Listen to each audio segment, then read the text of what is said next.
The Birthday Burglar and A Very Wicked Headmistress by Margaret Mahy, read by Richard Mitchley. First published by J.M. Dent & Sons Limited. The Birthday Burglar. Chapter 1. Bassington Burns His Boats. On Barleycorn Island, in the middle of Vagabond Bay, there was an unusually beautiful house built of brick, and in it lived a lonely boy called Bassington. You could not say he was altogether on his own, for he was looked after by an old butler, nearly 90, but very faithful. In fact, this butler, whose name was Baker, had looked after Bassington from the days when he had been a baby. Baker had bathed him, burped him, and given him his bottle and mashed banana, for Bassington's own mother and father were not very satisfactory as parents. They had given him his name, Bassington, and his island with its brick house, and they had given him their blessing. Oh, yes, and Baker too, and left it at that. For years and years they were off pursuing alarming careers of their own, never giving Bassington a thought, apart from the occasional cablegram. And these cablegrams always said the same thing. Greetings. We trust you are upholding the family tradition into which you were born, your neglectful parents. Although they were neglectful, Bassington felt a great deal of interest in his parents. After all, they were the only ones he had, and he was anxious to please them. I am going to uphold the noble family tradition into which I was born, Baker, he would say. That's right, Master Bassington, Baker would reply. Family tradition is the thing to go by. After all, it got you this house and this island. You can't go far wrong with family tradition. As he grew older and taller, Bassington became more and more bored, despite the fact that there was plenty to enjoy on the island. Its bush-clad hills were alive with birds and beasts. There were bandicoots and buffaloes, for example, and a whole battalion of baboons which bounded around in a very cheerful fashion, though of course they did have to be careful of the Bengal tigers. There was a small swamp full of bitterns and bullfrogs and a big boa constrictor who lived on wild boars. The beaches were ideal for bathing and boating, and you could fish for sea bream, or, if you were brave, for barracudas. In and out of the branches of the beech trees flew blackbirds, bellbirds, budgerigars, buzzards, and other kinds of birds. Between the bush line and the beach were banks of blue borage, buzzing with particularly busy bees. All this belonged to Bassington, and yet he was still bored. Something's missing from my life, he told Baker. I don't know what it is, but I intend to find out. Fortunately, the house had a library, and Bassington set himself to read stories about other children, so he could find out about family life and be sure just what it was that was missing from his own. He read all day from breakfast to bath time, and at last he thought he had a solution. Baker, he said, I think I have it. Here I am with a faithful butler, not to mention all the buffaloes, books, and bed linen that the heart could desire, but I've never had a birthday. In these books, birthdays seem to be special days that children look forward to. They have birthday cake and balloons, and they seem to enjoy themselves something tremendous. Why haven't I ever had a birthday, Baker? Baker looked very wise. Well, Master Bassington, he replied, a bit of absent-mindedness on the part of your ma and pa. They gave you their blessing, but forgot to give you a birthday. Well, where can I buy one? Demanded Bassington. And Baker was forced to admit that birthdays were not to be bought or sold. At that, Bassington became very bad-tempered.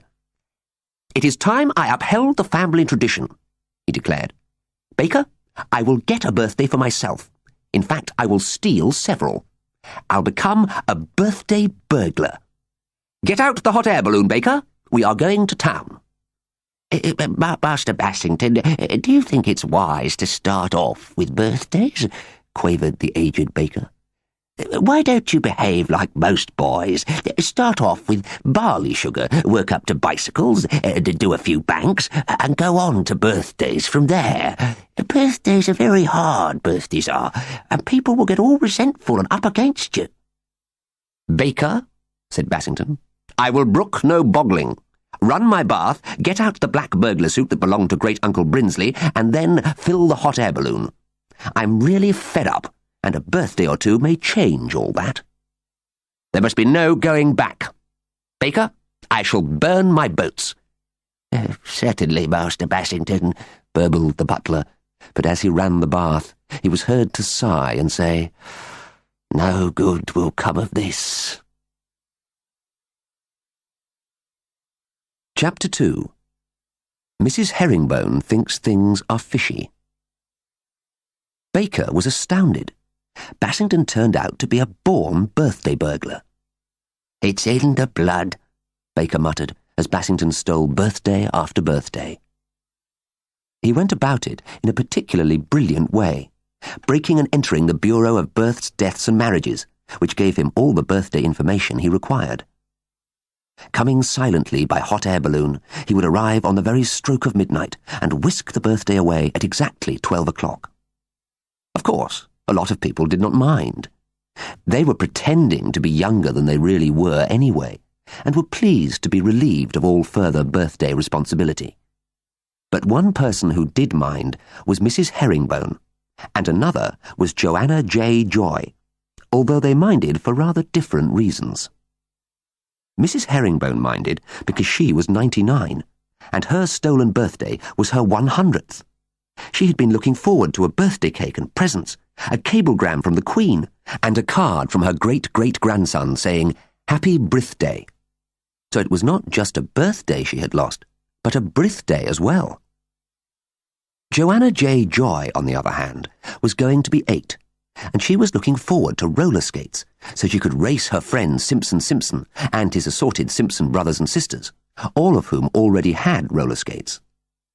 When she woke up and found no cards, no presents, no skates, and noticed that other members of her family looked confused when she casually mentioned her birthday and did not understand what she was talking about, she realized what had happened. Off she went to visit her friend Mrs. Herringbone, partly to take her for a brisk spin in her wheelchair, and partly because Mrs. Herringbone was a wonderful person to grumble to. For instance, as soon as Joanna stepped through the door, Mrs. Herringbone cried, "What's the matter, Joanna J? Let me guess, your birthday has been stolen." "Yes, it has," Joanna cried. "Some birthday burglar is going around pinching birthdays. It's happened a lot lately. Children wake up all excited, and then instead of their birthdays, there's this sort of greyish, muddyish nothing place in the year where their birthdays ought to be. And people's memories have gone muddy too. Besides, even if they could remember, there's nothing they can do about it. The birthday's just gone." "Very fishy," cried Mrs. Herringbone. "And what action are the police taking, may I ask?" "There's nothing much they can do either," said Joanna. "They're completely baffled. There are no fingerprints, no cigar ash, none of the usual clues like footprints in the mud that police can get their teeth into. When Simpson lost his birthday, he went to the police straight away, and they sent a detective to his house, but they couldn't find a thing." "Have they asked Mr. Crumb?" cried Mrs. Herringbone. "I don't think Mr. Crumb would steal birthdays," said Joanna doubtfully, for Mr. Crumb was the baker who made and iced most of the birthday cakes in town. He made birthday cakes in any shape you asked for, violins for musical people, books for readers, cats and kangaroos for animal lovers, and hearts for any lovers or doctors who happened to be having birthdays. "Fool!" snapped Mrs. Herringbone. "This birthday burglar steals birthdays to get the birthday treats, doesn't he? And cakes are part of the birthday treat. We'll call on Mr. Crumb at once and question him closely. Where are my best teeth? Where's my wheelchair? Where is Wilberforce, my faithful hound? And where's my bottle of brandy in case of faintness? Got them? Off we go!" Off they went, Joanna pushing not only Mrs. Herringbone, but Wilberforce, the faithful hound, who was a fat, old, black-and-white dog with a hearing aid. Chapter 3. Questioning Mr. Crumb. In order to get to Mr. Crumb's shop, they had to go downhill, and this was something all three of them enjoyed. Joanna gave the wheelchair a good push and then jumped onto the back of it. Mrs. Herringbone was in charge of the steering, and Wilberforce was in charge of the barking.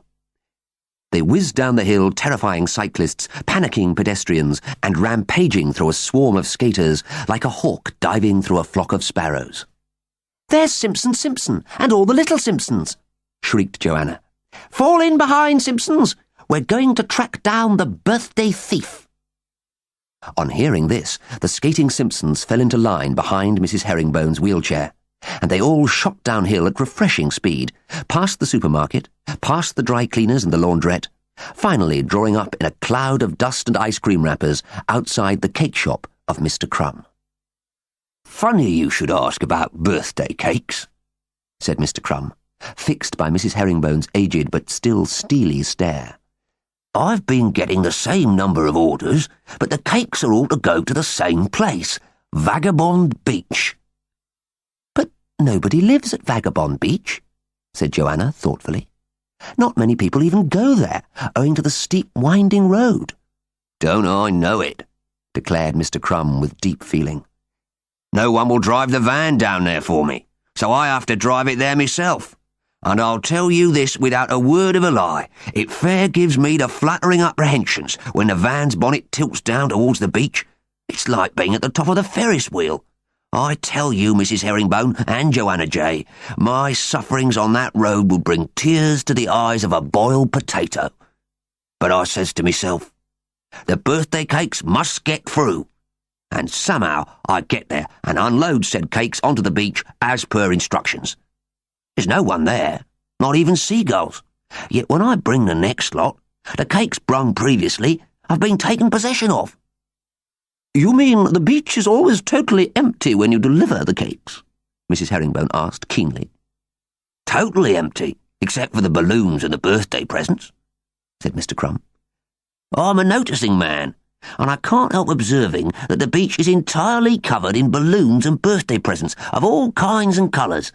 Well, it's none of my beeswax, is it? I mean, I deliver the cakes, and that's me lot. My responsibility ends there as far as I'm concerned. Obviously, someone close to Vagabond Beach is going in for a bit of celebration incognito and anonymous, but more than that it is not in my power to reveal." "You have given us food for thought," said Mrs. Herringbone with a queenly smile. "Wheel me out, Joanna, and we'll confer on the footpath." After conferring, and finding that the day was devoid of birthdays or other appointments, they decided to go by wheelchair and by skates to Vagabond Beach, and see if they could pick up any clue to the stolen birthdays. As Mrs. Herringbone put it, "This needs action, and the time to act is now." So they set off, Joanna trundling Mrs. Herringbone and Wilberforce, while the Simpsons whizzed around them on skates. As they saw them go, many townspeople said to one another, "Watch out! Tough-looking mob there," and went the other way as quickly as possible. Chapter 4. Strange Parcels in a Pile of Birthday Presents.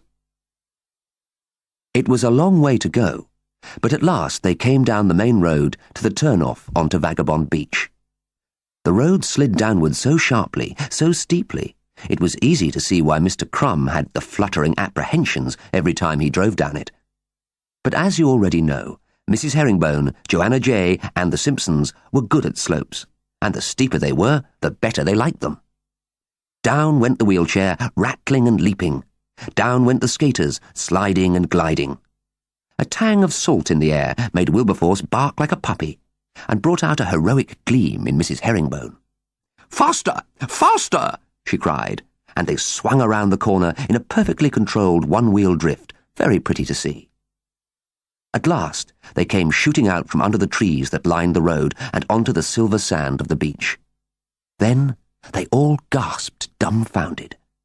The whole beach was covered with balloons, red, yellow, purple, silver and gold, bobbing and bouncing around. And a pile of presents, all shapes and sizes, wrapped in pretty paper.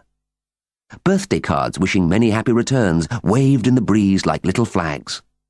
No one who had recently had a birthday stolen could look unmoved upon the sight. About 100 birthdays all crowded at once onto the silver sand of Vagabond Beach. The two youngest Simpsons, Claudette and Everard, burst into tears, and had to be comforted by the next two up, Jonas and Anita. But the remaining Simpsons, Simpson himself, Joanna, and Mrs. Herringbone, stared entranced at the shining birthday vision. "Shall we hide among the trees?" suggested Simpson, "and see who turns up to take charge of this lot?" "What?" cried Mrs. Herringbone with piercing scorn. "A herringbone skulk in the woods? If you were a grown man, Simpson, I would knock you to the ground for such a suggestion. Not on your Nelly. Well, unwrap the biggest presents, wrap ourselves up in the paper, and hide, disguised as the very gifts we have come to liberate. Push my chair over the sand, Joanna, and Simpson, you go ahead and drive the balloons out of my way. Come, Wilberforce." It was obvious to all that Mrs. Herringbone's idea was sound. The only problem was how to go about it in the most convincing way. "Practice on Wilberforce," commanded Mrs. Herringbone. For the old dog, worn out by excitement and a swift descent from the upper road, was having a little nap, snoring as he did so. "Turn off his hearing aid," said Mrs. Herringbone, "and he'll sleep for hours. Then wrap him up. And hurry, Simpson, for it must be nearly lunchtime, and here we are easily spotted by all and sundry." Joanna and Simpson worked hard tying up the little Simpsons, and then Mrs. Herringbone herself, wheelchair and all. Then they finally tied each other up in very attractive birthday parcels. Mrs. Herringbone made a present anyone would love to find first thing on a birthday morning, wrapped in paper of royal purple with a big yellow rose on her head. And even the smallest Simpson, Cornelius, made just the sort of present you would want to open first if you were lucky enough to find it on your birthday plate at breakfast. The sea sighed quietly on the golden sand and bubbled the balloons around. The sun smiled down as if it was responsible for putting the presents there for some lucky person. One of the presents was snoring quietly. Inside the folds of birthday paper, Mrs. Herringbone, Joanna, Simpson, and assorted smaller Simpsons waited and waited and waited. Everything was very quiet, but someone would come, they were sure of it. So they waited a few minutes, and then they waited a little longer, and then they waited some more. Chapter 5. A Badly Broken Heart. Opening off the billiard room of Bassington's abode was a bower of great beauty where Bassington often had breakfast. It was surrounded with graceful bamboos, with bushes covered in blossom and berries and brilliant bougainvillea. And here Bassington reclined on a battered but comfortable blue settee, while Baker brought him his breakfast: buns, bacon, and bowls of blackcurrants, as well as toast made with wholemeal bread rich in vitamin B, all followed by milk, which he drank by the bottle. Ever since beginning his successful burglaries, Bassington had had a birthday every day. But somehow or other, things were not as blissful as he had expected them to be. In fact, as he reclined there in the morning sun, listening to the booming of the bitterns and bellowing of the buffaloes, the expression on his face was definitely downcast. Baker came through the bamboos, singing in an aged baritone, "Happy birthday to you, happy birthday to you, happy birthday, dear Bassington, happy birthday to you." But Bassington sighed and shook his head. "Baker," he said, "there is a blight on my very being. Life, which should be all hijinks and jamborees, is nothing but barren boredom." "What a blow," bleated Baker. "I thought these birthdays would set you up bright as a button, Master Bassington." Bassington sighed, as if about to burst into tears. "Take heart, Master Bassington," cried the devoted old butler. "Look, I'll light the bonfire, fill up the hot air balloon, and then I'll be off to Vagabond Beach to collect the day's batch of birthdays. There may be something there that will brighten you up." "Baker, I doubt it, Bassington replied with a melancholy smile. "Baker, do you know what it is to be so profoundly bored with breathing, with brooding, with actually being, that you wish it would all stop?" No, Master Bassington, I don't know about that," Baker answered. "But I know what it is to have a broken heart." "Baker, "How little I know of you," Bassington cried. "You have suffered, then?" "Once I loved an elderly widow of wondrous charm," Baker said with a broken chuckle. "Oh, she was a one, she was. And she returned my affection too. At least she told me I was balmy and could talk the hind leg off a donkey, and I took that to be a declaration of love." "It sounds very like one," Bassington replied, intrigued. "Go on." "Well, sir, there's no on to go to," Baker confessed. "All was going well. I had given her a little black and white puppy, which she accepted with delight, and she had invited me to a candlelit supper one Wednesday night, promising steak and kidney pie, a dish of which I was most particularly fond, Master Bassington. But it was not to be." "Not to be?" cried Bassington, taken aback. "One Tuesday," Baker went on, "a Tuesday 25 years ago, that is, I was involved with your pa in redistributing wealth. Notably, we were robbing a bank. It was not a well-run bank, Master Bassington. The vaults were very untidy, and while we were at our redistributing, a big lump of gold fell from a top shelf and hit me on my head. The next thing I knew, I was in the back of a bus with your dear father giving me sips from a bottle of brandy. And what with the bang and the strong drink, the name of my beloved, along with her address and telephone number, had been wiped from my mind entirely. I could remember her beautiful face and passionate words, but the rest had vanished like snow upon the desert's dusty face. It nearly drove me bonkers. All I could remember was that she was something to do with fish. I rang everyone called Fisher in the phone book, bought fish and chips at every fish shop. But no, she had been blotted out by that bump. My life was ruined, and your father never took me bank robbing again. But looking after you has been brimful of interest, and I don't complain. What with teaching you biology and bareback riding, rescuing you from the Bengal tigers, and lately bringing in all these birthdays in the hot air balloon." "Baker," said Bassington, "I did not dream you had a secret sorrow. You may have missed out on being a bridegroom, but believe me, as a butler you have been an absolute blessing." They both brooded for a few moments. "Master Bassington," said Baker, "she is but a beautiful dream of what might have been, and you are a real boy of flesh and blood, waiting for your birthdays. I'll be back with them in a brace of shakes." Chapter 6. A boisterous break in a birthday brunch. The hot air balloon was a very handsome one, striped in pink and yellow, with bronze-coloured ropes and a basket decorated with medallions of brass. It moved silently as a dream through the clear air towards Vagabond Beach, the great pile of presents, and little birthday balloons, second cousins 3 times removed to the big one hovering in the sky. Baker turned a crank handle, and a big grab, similar to the sort seen on certain earth-moving machines, came down and skillfully scooped up the presents. Baker hastily opened the valves on a cylinder of helium and filled the balloon's canopy, so that it did not sink down under the added weight.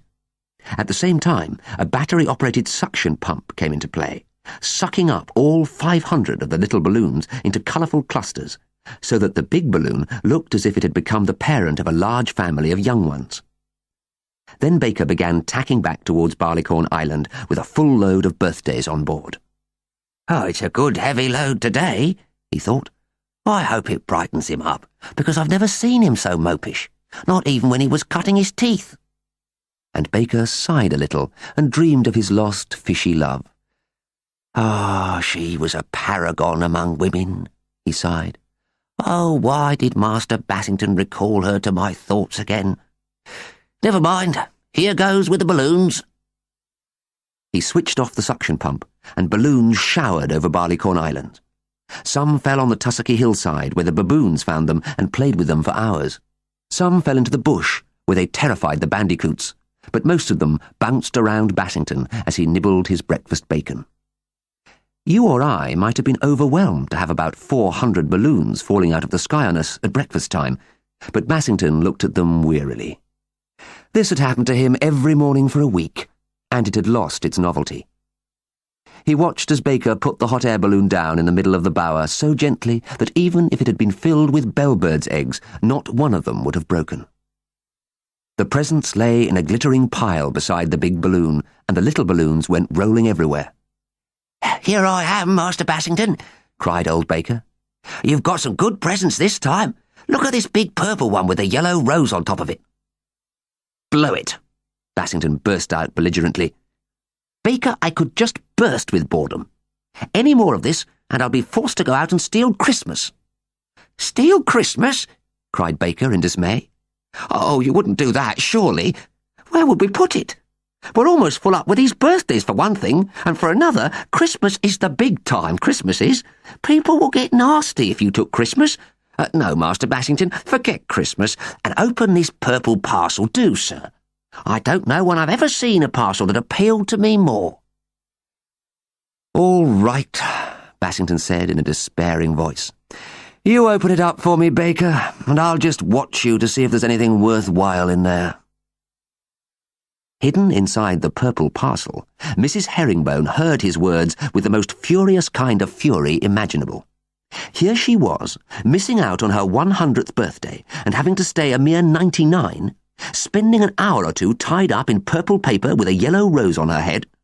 And here was this birthday burglar so dejected and dog-dawdling that he couldn't even be bothered to open his own ill-gotten presents. Mrs. Herringbone took a firm grip on the wheels of her wheelchair and shot out of her wrapping paper into the bower, flabbergasting Bassington and bowling Baker over. At the same time, she shouted at Bassington, "Prepare to receive boarders!" This is not a boarding house," Baker started to say, struggling to his old feet. But at that moment, a general convulsion passed through the pile of birthday presents. Out from paper covered in pink flowers and green leaves struggled Joanna Joy, looking like a girl breaking out of a blossoming bush. Out came Simpson and all the little Simpsons. They flung themselves on Bassington, shouting accusations, imputations, and blistering insults. Poor Baker was quite unable to bear the brunt of the Simpson bombardment. They rushed past him and bore Bassington down. "Brought to book, you birthday bandit!" shouted Mrs. Herringbone, holding Joanna with one hand and wheeling herself around the bower with the other. "Infamy! Lost to shame! Dead to honour!" Joanna gave her a chance to shout a bit and work off her natural indignation. Then she herself spoke in a commanding voice. Chapter 7. Bassington is brought to the bar. All right, everybody quiet. Quiet, Mrs. Herringbone. Have you got the guilty party tightly, you Simpsons?" "Tight as a lord," said Simpson. "That's the wrong sort of tightness," Joanna said. "But don't worry, just hang on to him, because we're going to get to the bottom of all this birthday embezzlement. We'll have a trial, and Mrs. Herringbone will be the judge. The Simpsons will be the police, and I will be Crown Prosecutor." "As for me, I am the counsel for the defence," bleated Baker. "This boy's behaviour has been bred in his bones. If there is blame, it is due to the family tradition, and so I shall testify." "Do it in a moment," said Joanna, seating Mrs. Herringbone across the table from Bassington. "But I shall begin, because today would have been my birthday, but for his burglaries." "Do your worst," said Bassington boldly. "I reserve my defence."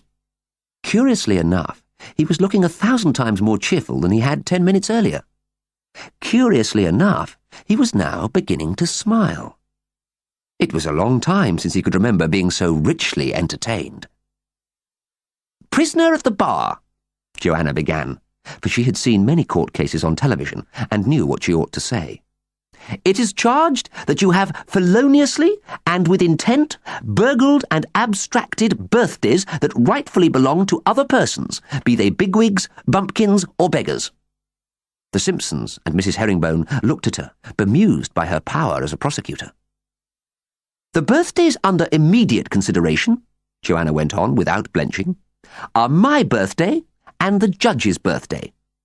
That is the birthday of Joanna Joy and of—" She hesitated, suddenly realizing she did not know Mrs. Herringbone's first name. Arabella! Arabella Herringbone, snapped the judge. Baker frowned like a man struggling with a teasing recollection and beat his hand against his brow. "Will the counsel for the defence please refrain from beating his brow while the court is in session?" Joanna said sternly. "The prosecution will now proceed." Baker brought his bewildered thoughts to bear on the case once more. Objection, he cried, owing to the prosecutor being the one who propels the judge's wheelchair. "Objection overruled," said Joanna, "owing to there being 9 of us and only 2 of you. Take note that our birthdays having disappeared, we received certain information. We came to Vagabond Beach, disguised ourselves as birthday presents, and were brought by balloon to this bower. Take note that we were unloaded at the feet of the abandoned boy here before us, and take note that he was so bored with birthdays, having had the benefit of so many, that he could not be bothered to unwrap us or any of his other presents, and told the counsel for the defence, his butler, to unwrap them for him. I submit, Your Honour, that his guilt is beyond all reasonable doubt, and not only this, he doesn't deserve to have even one birthday, because he doesn't know how to enjoy them." "Hear, hear!" cried the Simpsons. Even Bassington blushed and shouted, Bravissimo! Joanna bowed and blushed too, as she sat down modestly. "Now the counsel for the defence will present his case," cried Baker, tottering forward, a light in his little old eyes. "For I have much to say that will surprise even you, Master Bassington, and will touch the judicial heart of Judge Arabella Herringbone." "That voice," muttered Mrs. Herringbone, pressing her hand to her heart. "Can it be? But no, impossible, bunkum and baloney." Still, she stared piercingly at Baker as he began the defence of Bassington, the birthday burglar. "I have been acquainted with the accused since he was a mere baby," Baker began. "And let me say he was a beautiful little boy. His hair curled naturally. He ate his beans and Brussels sprouts like most boys eat barley sugar. And besides all that, he had big blue eyes."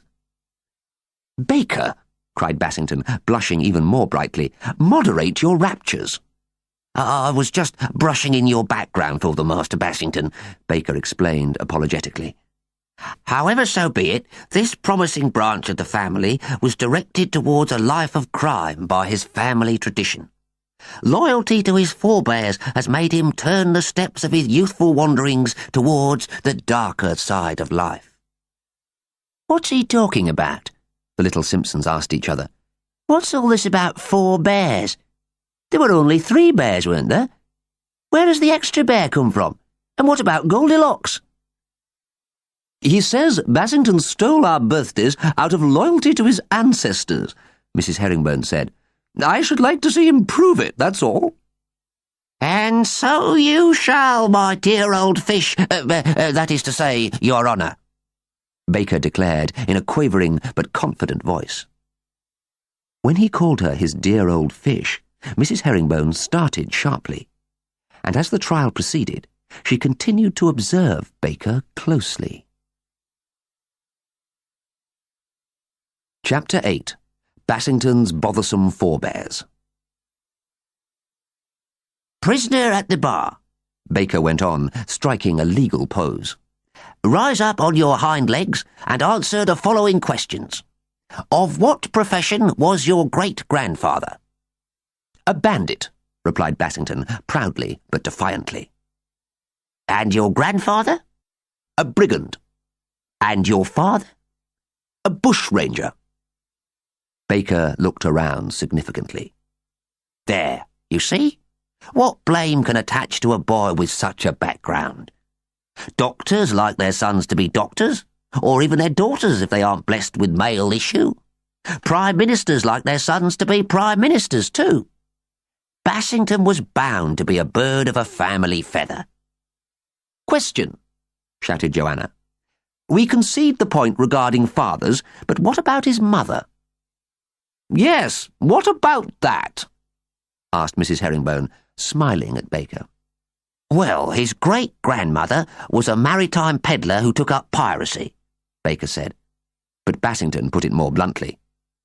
She was a bumboat woman who became a buccaneer, he said. His grandmother lived in the hills and brewed illicit whiskey, Baker continued, giving Bassington a reproachful glance. She was a bootlegger, Bassington explained baldly. And his mother was the daughter of a vicar who ran away to Sydney, Australia and danced in a nightclub in King's Cross, Baker concluded, looking disapprovingly at his client. But Bassington patiently explained again. She was the black sheep of the family, but very beautiful. Not only that, Baker concluded. He had an aunt on his father's side who was a blackmailer, several uncles who were bad eggs, and a number of cousins who were absolute blackguards. How can you blame this boy for his besetting sins when his background is so utterly base? There was a silence. Confronted with all this bad background evidence, none of them could bring themselves to blame Bassington for his birthday burgling. Is there no one blameless on your family tree?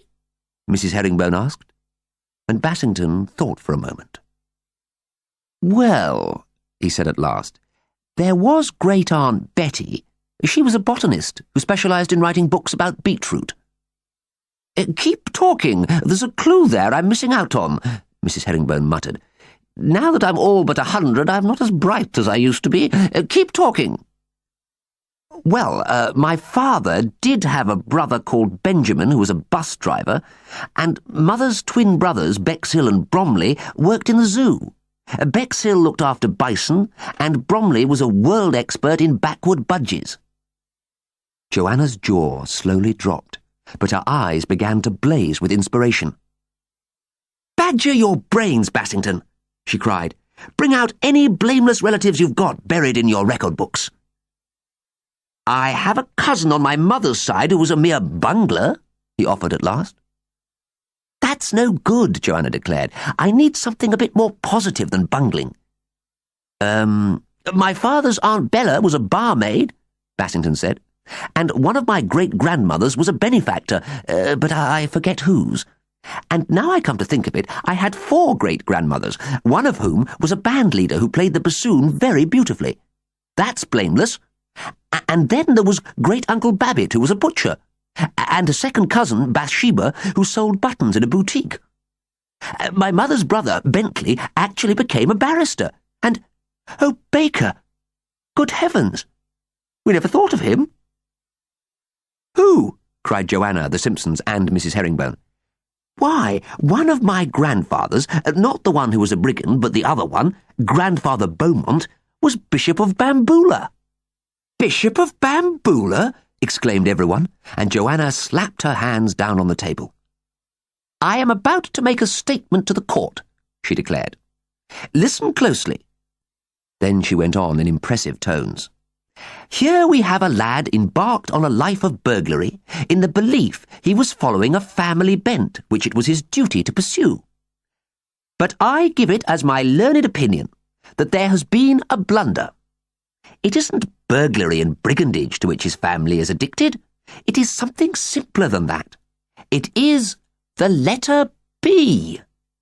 Just think, Bassington. You may have buccaneers and bushrangers in your family, but you have bishops and benefactors too. True, cried Mrs. Herringbone. So you wouldn't be betraying your family tradition if you gave up burgling birthdays and became a bridge builder or a bricklayer, Joanna concluded briskly. Expressions of delight and doubt battled on Bassington's face. I've worked hard at burglary, he said, but it's true that deep down inside myself, I've never felt entirely at home with it. Deep down, in the furthermost recesses of my being, I've never been bowled over by burglary. But if my family tradition is all bound up with the letter B, well, that explains a great deal. I'll say it does, creaked Baker.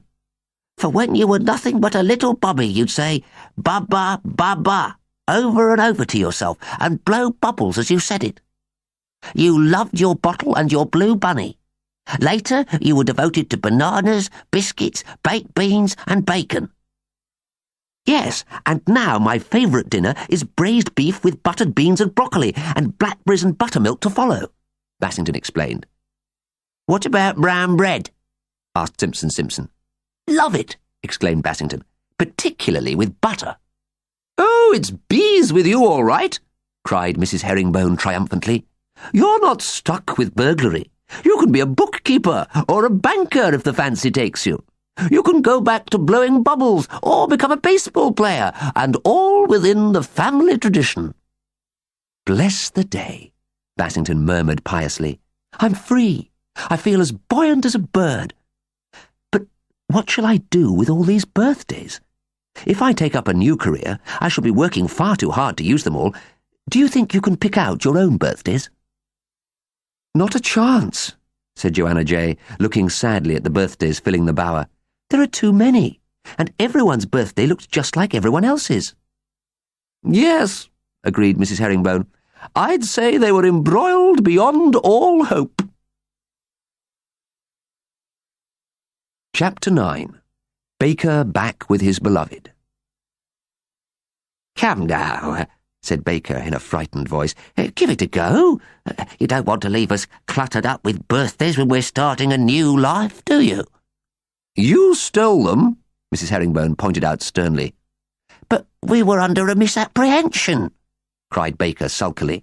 You're allowed a few mistakes in this life. Now concentrate. Pick out your own birthdays, and then I'll take all the others up in a balloon and let them go all over the town. People will just have to take what they can get. There are so many that is what I shall be forced to do.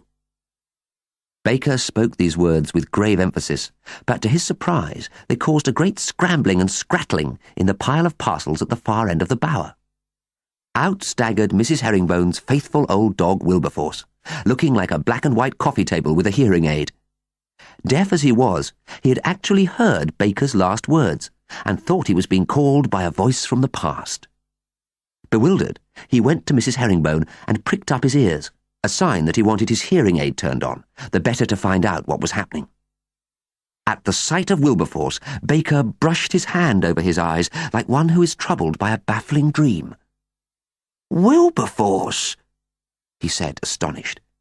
And Wilberforce, his hearing aid now turned on, heard him and bounded over to Baker, barking and bootlicking, the very picture of a dog greeting a buddy of bygone days. It is you, cried Mrs. Herringbone.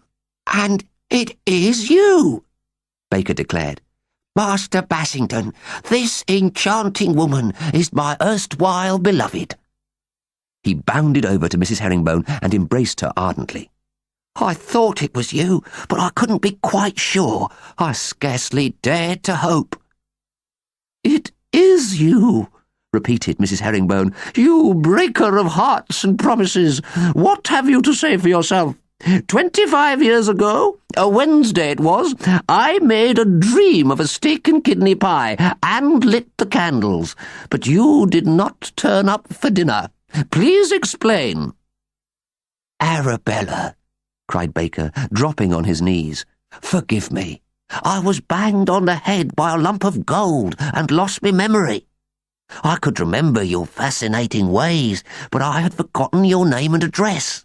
I couldn't even recall your telephone number. But a moment ago, when I heard your name again, I began to remember bit by bit. Arabella, before further disaster intervenes, say you will marry me. I'll marry you the day I turn 100, and not a day before, declared Mrs. Herringbone. Owing to your wicked influence, this poor boy Bassington burgled my birthday, and until I get it back, there will be no wedding bells. I've been thinking about that, Bassington said. Mrs. Herringbone, I've a few goodies tucked away, so suppose you and Joanna and the Simpsons take a ramble in the bush, while Baker and I try to balance out our past wickedness by a bit of birthday baking and brewing. You can all be one another's birthday guests, and we will undertake to provide nothing but the best. This seemed a good plan. Prisoner at the bar, declared Joanna, you are released for birthday duty, and we expect nothing but the best. I shall enjoy this, said Bassington. I shall bake and baste and brew and boil, and in an hour I'll ring the bell for birthday time. It's a funny thing. Although it's not my birthday, I'm looking forward to it more than to any birthday I ever stole. Now off you go and explore Barleycorn Island, and watch out for baboons, Bengal tigers and buffaloes. The bandicoots, on the other hand, are harmless. Chapter 10. Bliss for Baker, bright beginnings for Bassington. Happy birthday, everyone. An hour later, the bell rang, and the explorers burst out of the bush and returned to Bassington's bower, where a great birthday banquet was laid out before them. They had biscuits and brandy snaps, banana cream cake, apple brown Betty, and buns with blackberry jam. There were several sorts of bread, and buckwheat muffins with a lot of butter, of course, while Baker was in charge of a delicious barbecue. There were refreshing beverages, black currant fizz, and a drink called Bubbling Bob with cherries in it. And, of course, there was plenty of birthday cake. Joanna blew out the candles and opened her present. It was skates, after all, quite safe and sound. Simpson blew out his candles and opened his present. Behold, it was a set of bagpipes, together with a book explaining how to play them. Mrs. Herringbone blew out her candles, all 100 of them, and opened her present. It was a cablegram from the Queen, a happy birthday card, and a blue bed jacket embroidered with begonias and bluebells. Wilberforce got a bowl with dog on it, even though it was not his birthday, and the other Simpsons got books, brooches, basketballs, boomerangs, and other bounty. There was no doubt about it. Burgled they might have been, jumbled and jangled like a ring of bells, but somehow the right birthdays ended up with the right people after all. And then, after this, when they had all had a good feast, Baker and the Simpsons lit the bonfire, filled the canopy of the hot air balloon with hot air and helium, and, pausing only to pick up the Simpsons' skates by balloon grab as they floated over Vagabond Beach, they all went home, landing in the park quite close to the houses of Joanna, Mrs. Herringbone, and the Simpsons. "Don't forget we are now betrothed," Baker said to Mrs. Herringbone, "for you are starting out on your 2nd century and need a brawny arm to lean on." "All right," said Mrs. Herringbone. "We'll be married shortly, because you are too young and silly to be out on your own without the guidance of an older woman." And Wilberforce barked agreement. "I shall be your bridesmaid, and the Simpsons shall be ushers and show people to their places in the pews," Joanna said, arranging things neatly. All the Simpsons looked pleased at the prospect. "And I shall be best man," Bassington added. "I'll see a lot of you because I shall be coming over by balloon or even boat as often as I can to sell my honey in town." "Honey?" said Joanna. "Bassington, you have already decided on a new career for yourself." "I believe I have," replied Bassington. "No more burgling for me. I'm abandoning all base behaviour. But, all the same, I'll build a business embodying my family background." Mrs. Herringbone, Joanna Joy, and all the Simpsons together asked him, "What are you going to do?" Bassington beamed. "Remember my blue borage honey?" he said. "Of course, I'm going to be a beekeeper." And he waved goodbye as the breeze took the bright balloon, lifting it into the blue evening, back over the bounding waves to Barleycorn Island. A Very Wicked Headmistress. Chapter 1. A Very Wicked Headmistress. There was once a wicked headmistress called Miss Taffeta, who ran a select school for girls. She had had a mixed but very adventurous career before she went in for education, beginning as an aerial trapeze artist and going on to considerable success as Consuela, the human cannonball. She thought nothing of being fired out of a cannon wearing a smile and a bikini, and occasionally, when too much gunpowder was used, only a smile. After some years of blackmailing and cheating at cards, she found herself the owner of a fine old home, many stories high, and so covered with ivy and fire escapes that from a distance it looked like a huge model of snakes and ladders. "I shall try running a girls' school," she said to her brother, who was just as wicked as she, but lacking her energy, seemed much better behaved. "It would cost a fortune," he replied, lighting an expensive cigar. "Bainbridge," she exclaimed, for such was his name. "Bainbridge, I shall run this school at immense profit by making use of the fire escapes and my experience as a trapeze artist. Now take off that gorilla suit and dress as a butler, because the parents will be arriving soon." Bainbridge had appeared with his sister in one particular circus as a dancing gorilla, and he had grown to love his gorilla suit. When he put it on, his anxieties all left him like bad dreams. "Tatiana, I am a gorilla at heart," he said, with a melancholy smile.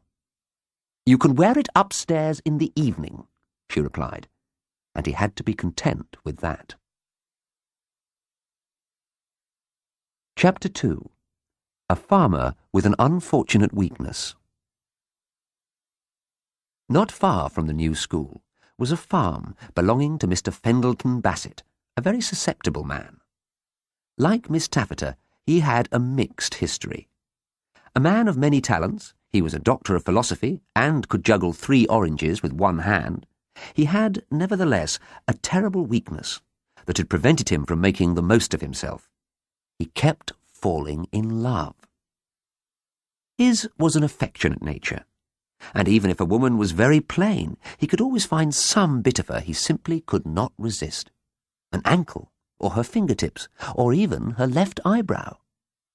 It had caused him a lot of trouble one way and another, and he had decided, after his last sensational romance had been mentioned in the newspapers, to go into the country and live like a hermit, reading philosophy and keeping free-range hens. He did not plan to live alone, however, for he had adopted an orphaned nephew, Tancred, one of those freckled boys, shy but very reliable. Tancred's main job was supposed to be answering the door on the telephone, in case the caller happened to be a woman, and Fendleton's impulsive nature got out of hand, and he fell in love again. As well as this, however, Tancred found himself doing most of the work on the farm, while Fendleton stayed inside, reading and sighing. Tancred took his duties very seriously, for his mother, Fendleton's sister, had been head prefect at her school, and he had inherited her old school uniform and prefect's badge. It gave him a lot to live up to. "You don't know what it is to be struck down by love," moaned Fendleton, as Tancred made up buckets of hen's mash. "Yet how can I help it, when the world is brimful of absolutely fascinating women? It is a cruel thing to have to limit yourself to 1 or 2. "Tough," sympathized Tancred tersely. "Lucky I'm here to help you, Uncle Fendleton. I don't like girls much myself, so I can be really useful." "Thank you," mumbled Fendleton, picking up a heavy philosophy book, but looking very discontented as he did so. Chapter 3. The Staff of Forest Glades School for Girls. The Forest Glades School for Girls did well from the first day. The fees were so high that people thought it simply must be worthwhile. Rich parents turned up in shining cars, driven by haughty chauffeurs, and were met at the door by Bainbridge, dressed as a butler, of course, not as a gorilla. "Miss Taffeta's office is on the top floor," he would tell them, conducting them to the lift, which had famous oil paintings all over its walls, and in one corner a huge Greek statue draped in a Spanish shawl, so that people using the lift were aware of classical art, geography, and modesty all in one go. The lift set off, creeping up to the top of the building, and Bainbridge would whip out his walkie-talkie and speak into it in an urgent voice. "Bainbridge calling Tatiana. Bainbridge calling Tatiana. Come in, Tatiana." "I read you loud and clear, Bainbridge. Come in, Bainbridge," Miss Taffeta would say from the top story of the house. "They're on their way up," Bainbridge would report. 2 Rolls-Royces and a Daimler." "Roger," Miss Taffeta would exclaim. "Take note, Bainbridge. No slipping into your gorilla suit until they're well clear of the school. Understood?" "Understood," Bainbridge would reply sadly. "OK, over and out." Miss Taffeta's voice was always as crisp as a green apple. She herself was dressed in a flowery dress, rather long, with her stormy black curls covered by an elegant grey wig. She would wipe off her lipstick and eyeshadow and assume a calm, benevolent expression that always impressed the parents. The lift was so weighted down with art that it travelled very slowly, though the parents did not notice this, as there was so much to look at, and the Spanish shawl lent an air of mystery that intrigued them. But they were delighted to meet Miss Taffeta at last, sitting in her book-lined study with a pile of perfectly neat exercise books set out in front of her, all marked with ticks and compliments. Little did the parents realise, as they listened to her understanding remarks, that she had been known to cheat at cards, turn a double somersault in mid-air without a net underneath her, and draw a gun, her Colt Peacemaker, without the slightest hesitation. "I'm glad we had this little talk," she would say at last. "Now go down to the next floor, where you may speak with Mrs. Function, our mathematics teacher." As the parents descended in the slow but cultured lift, Miss Taffeta was out of the study window in a flash and down the fire escape. Taking off the grey wig, she replaced it with a stern brown one. She put on stern flat shoes and stern steel-rimmed spectacles while she was over 100 feet above the school playground. When the parents met her on the next floor, they did not recognise her, or on the next floor, or on the floor after that. In this way, Miss Taffeta appeared not only as Mrs. Function, the mathematics teacher, but as Madame Lesage, the French teacher, Miss Wordsworth, the English teacher, Dr. Anne Wees, the old science and technology teacher, not to mention Matron Casubon and the cook, Mrs. Wheatley. Miss Taffeta enjoyed all these parts, and almost came to believe she actually was in charge of a large and efficient staff. Even Bainbridge had 2 parts to play, appearing both as the school butler and as an old but lovable caretaker called Wetwax. However, he hated being either of them, particularly Wetwax, whose job it was to look after the school boiler, which was very old and, like a bent trombone, had a lot of trouble with valves.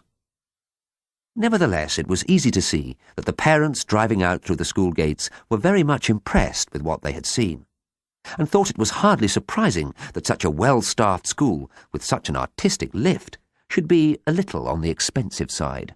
They could not guess that the staff consisted of only 2 people. 2 people such as one would hardly wish to entrust with the education of 60 growing girls, all as sensitive and artistic as only the children of rich people can afford to be. Chapter 4. An explosive event on Fendleton's farm. Meanwhile, things were going rather badly on the farm. It was what is called a mixed farm. 2 fields of sugar beet, a flock of free-range hens, and a herd of Frisian cows, whose milk was stored in a large refrigerated tank until the dairy factory came with tankers to take it away. It should have been easy for 2 people to manage such a productive unit. However, after the first week, Fendleton began sneezing and claimed to be allergic to feathers, milk, and newly turned earth. So he stayed indoors reading philosophy, while Tancred fed the free-range hens and milked the cows. He enjoyed the work and did it very well, talking to the cows and hens in a reassuring way, and even to the sugar beet as he weeded around it. But do what he could, things began to get beyond him. The milk tank leaked, and the free-range hens made their nests among the sugar beet and hid their eggs so well they were very hard to find. It was a lot of responsibility for one boy, even one whose mother had been a head prefect. However, the worst thing was that the farm was the scene of volcanic activity. There were warm pools, delightful for swimming in, and boiling pools, useful for making tea and cooking eggs for breakfast. But on the whole, what with the geysers and the hot mud, the volcanic side of things was more trouble than it was worth. And then, one night, a volcano actually blew up in the very middle of the sugar beet fields. It was small, but powerful. Tancred and Fendleton spent a fretful night crouched under the table, which was very strong. By morning, the volcano had quietened down again, leaving a crater among the sugar beet and an atmosphere of strange desolation over the rest of the farm. The cows and hens had run away to safer farms in the area. The milk tank was split in half, and the milk had run away too. Meanwhile, around the crater, a huge mountain had gradually formed, made of a mysterious, oozing yellow substance that completely covered what was left of the sugar beet. "Oh, joy!" cried Fendleton. He was already tired of farming and philosophy, and had begun to think that he could face the risks of beautiful women with fortitude once more. "I shall be able to claim on the insurance now and move out of the volcanic zone," he cried. "What is that yellow stuff?" Tancred wondered. "Oh, just lava, I suppose," Fendleton said airily. "Lava or a new variety of mud. I'm insured against both." He was already planning to spend the insurance money on a refreshing cruise among the Pacific Islands. But Tancred sniffed the yellow mountain and then, bravely, tasted it. "Uncle Fendleton," he cried, "this isn't mud. It's custard. Caramel custard." "Caramel custard?" groaned Fendleton, suddenly aghast. "It's very strange," Tancred replied, "but, Uncle, I see what must have happened. The milk ran into the sugar beet and the free-range eggs, and the volcano has mixed them all together and cooked them into the biggest caramel custard in the world. It must be 1,000,000 to 1 chance of a thing like that happening." Fendleton, however, started to groan deeply and to look like a man who had received a terrible blow from fate. Chapter 5. Meanwhile, back at the girls' school. Meanwhile, although things were going very well at the school, somehow Miss Taffeta was not satisfied. Perhaps things were going a little too well. A really wicked headmistress likes events to be a shade rough, so that she can file her teeth to points against them. Miss Taffeta's was not an easy nature to satisfy, and the girls were far from contented. The lessons were not good, but they could have put up with that. What worried them most was the terrible food. They all complained, and none more so than 3 particularly dashing girls in the 4th form, 1 tall, 1 small, 1 full of curiosity, and all 3 clever. "Everything's so lumpy," exclaimed Sabella Partridge, the tall one. "There are grey lumps in the porridge, green lumps in the soup, pink lumps in the sausage, and as for the pudding—" "The porridge is too thin, and the soup too fat," cried little Gamble McPhee.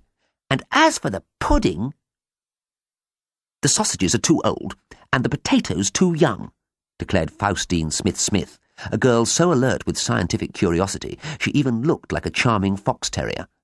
"And as for the pudding—" The pudding was called Bran Surprise, and there was more bran than surprise about it, though it had to be admitted there were a few surprises, and all of them nasty. Several girls had written tear-stained letters asking to be brought home, and all on account of the Bran Surprise. However, their parents, reading the letters at breakfast while supping mango juice and eating delicious pancakes dripping with peach and brandy syrup, all agreed that what their daughters needed was plain hard living, in case they became spoiled.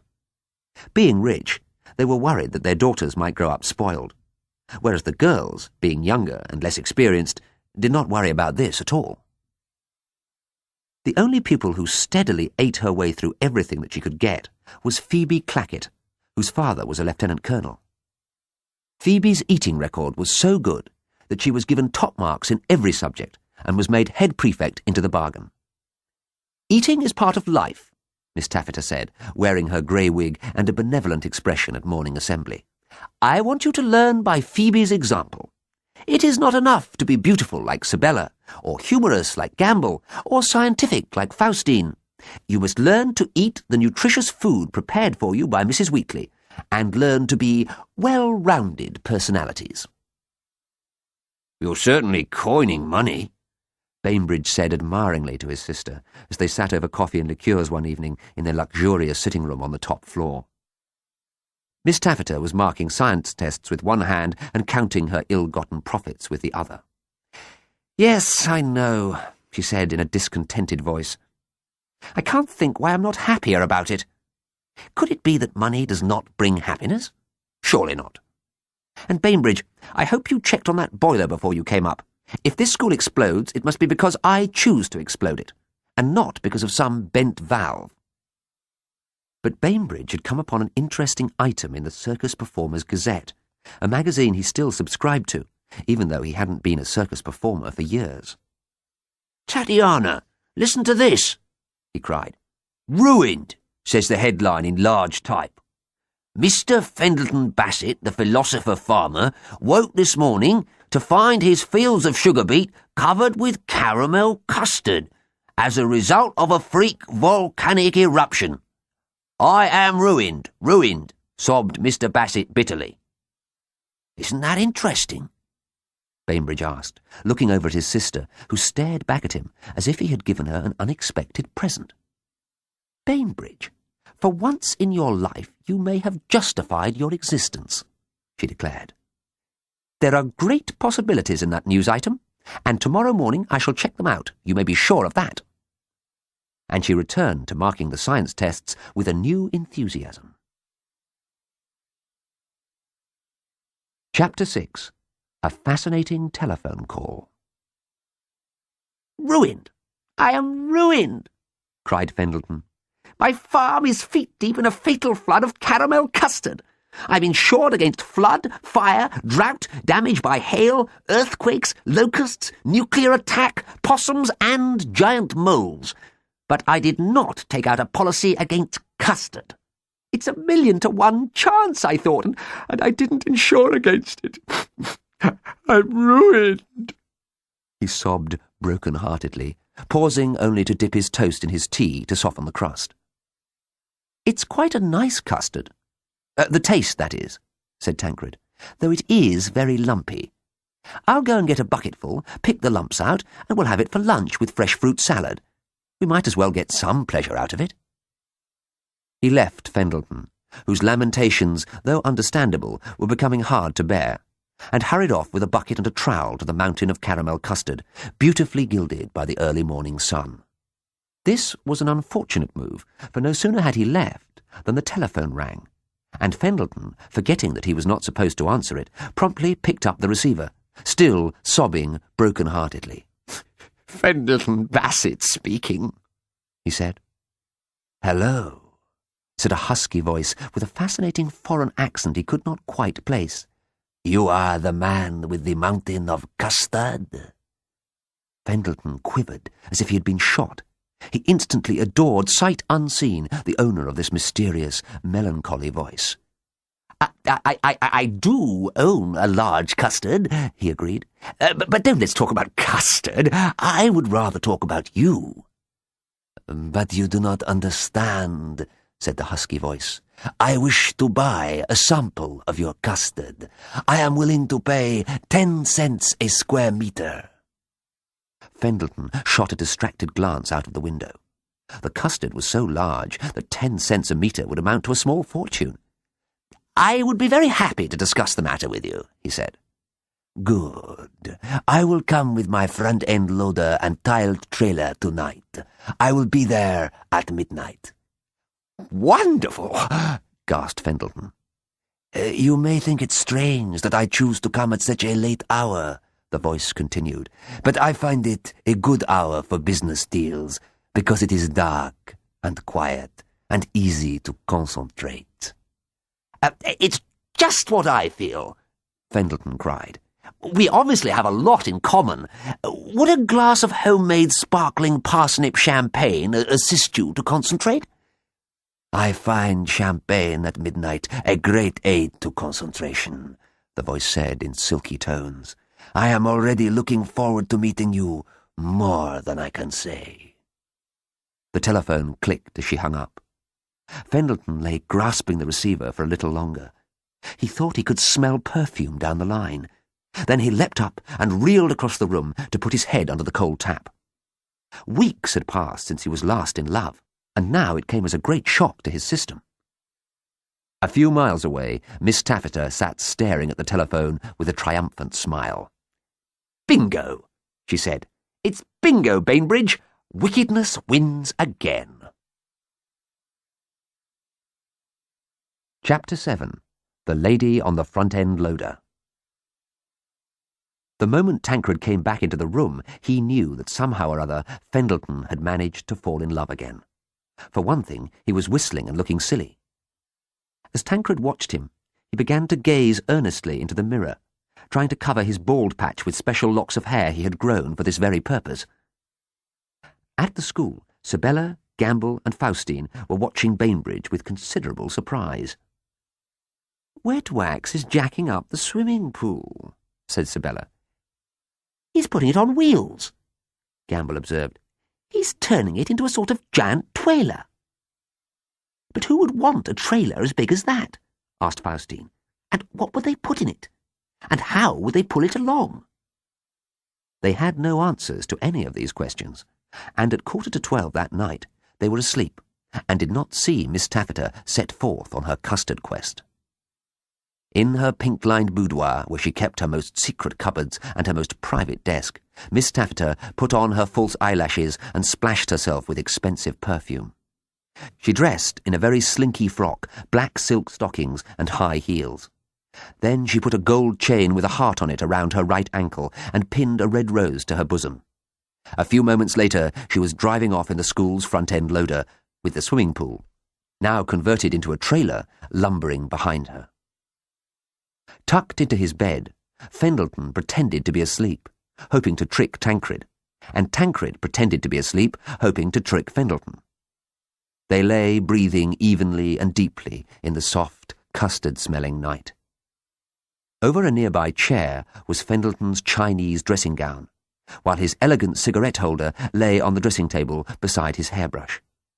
The moment he heard the front-end loader turning into his gate, Fendleton leapt out of bed, put on his dressing gown, brushed his hair yet again, fitted a cigarette into the silver holder with trembling fingers, ran to the refrigerator to get the parsnip champagne, and then strolled casually to the door. What a scene of loveliness met his eyes! If he had found her voice irresistible, he was immediately enchanted all over again by Miss Taffeta's false eyelashes, her perfume, and her ankle chain. "I rang you earlier about the custard," she said. "Do you have any left?" "Several tons of it," Fendleton replied. "I resented the custard to begin with, yet since it has brought you into my life, I regard it as a pearl beyond price." "Oh, surely not." Miss Taffeta sounded worried for a moment. "I am not rich, dear sir. 10 cents per square metre is the absolute utmost I can pay." "Don't let's spoil this beautiful moonlit hour with sordid commerce," quavered Fendleton. "May I pour you a glass of parsnip champagne?" His hand shook so much as he poured that the parsnip champagne trembled in the glass, seeming to send out showers of silver sparks and little rainbows. There they stood in the moonlight, little knowing that Tancred, watching them, was thinking that Miss Taffeta's back looked unreliable. He decided to take a close look at the front-end loader and the tiled trailer. So bright was the moonlight, he was able to make out a plate set into the side of the trailer that said, "This portable swimming pool is the property of Forest Glades School for Girls." A moment later, he nearly became the first boy ever to have been run over by a swimming pool, for Miss Taffeta had started the front-end loader and was moving towards the mountain of custard. Tancred watched with grudging admiration as she simultaneously toasted Fendleton with a glass of his own parsnip champagne and used the front-end loader to fill the swimming pool with big dollops of custard. He watched as Fendleton, anxious to lavish gifts upon this exotic beauty, gave Miss Taffeta a couple of bottles of parsnip champagne to take home with her. "Very strange," said Tancred to himself, watching as she drove the front-end loader and swimming pool out into the shadows of the road beyond the farm. "How do I find out about this woman? And what can she want with all that custard?" Back at the school, Miss Taffeta put the swimming pool into its hold, the front-end loader into the shed, and, not liking to waste anything, the 2 bottles of parsnip champagne in the science cupboard, next to powerful chemicals like hydrochloric acid and trinitrotoluene. That seemed the proper place for it. Chapter 8. A Change in Diet. The next day, the girls of Forest Glades School woke to find the swimming pool had been placed out of bounds. "There is a fault in the filter system," said Miss Taffeta at assembly. But to make up for your disappointment at not being able to swim, there is an extra special breakfast. The breakfast was caramel custard. They were all quite pleased, as it tasted so much nicer than the usual porridge. "But even this is lumpy," murmured Sibella, idly picking out some of the lumps with her spoon. All around the table, other girls were doing likewise. "3 sorts of lumps," agreed little Gamble. "Soft, crunchy, and hard." "But look at Phoebe eating it," Faustine exclaimed. Lumps or not, the head prefect was devouring enormous quantities of custard, and for once Mrs. Wheatley, the cook, was dealing it out with a liberal hand. You would have thought she had access to an unlimited supply. Sibella scraped the custard off one lump and looked at it carefully. "It looks just like pumice," she exclaimed, but without excitement, for she was one of those tall, languid girls who never get fussed about anything. "This one is a sort of blue clay," commented Gamble. "Still, it's better than some of the things we used to find in Bois Surprise." "This one seems like glass." Faustine sounded deeply puzzled. "Look, we've got to collect the dishes after breakfast. Let's save all the lumps, and I'll do a few tests on them later." Faustine was very interested in all aspects of science. For lunch, there was caramel custard, and then for dinner it was caramel custard again. It was during this meal that Phoebe Clackett began to complain of not feeling well. She said she felt light-headed.